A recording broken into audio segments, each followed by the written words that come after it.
Modern కాలనీలో రాజు తన తల్లిదండ్రులతో కలిసి నివసించేవాడు. వారు ఒక చిన్న ఇంట్లో ఉండేవారు. క్రిస్మస్ పండుగ కోసమని మమ్మీ తనకి కొత్త బట్టలు కొనిచ్చింది. అవి వేసుకుని రాజు చాలా సంతోషించాడు.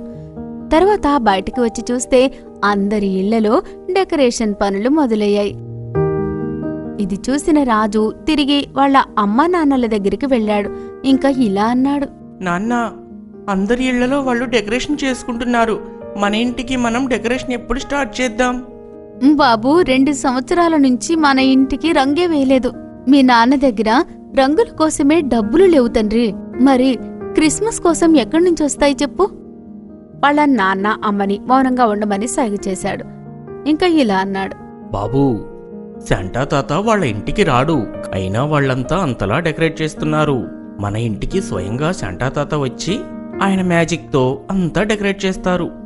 చాలా సంతోషంతో ఇలా అన్నాడు, ఏంటి, నిజమా నాన్న? అవును నాన్న, శాంటా నీకు గిఫ్ట్ కూడా ఇస్తారు.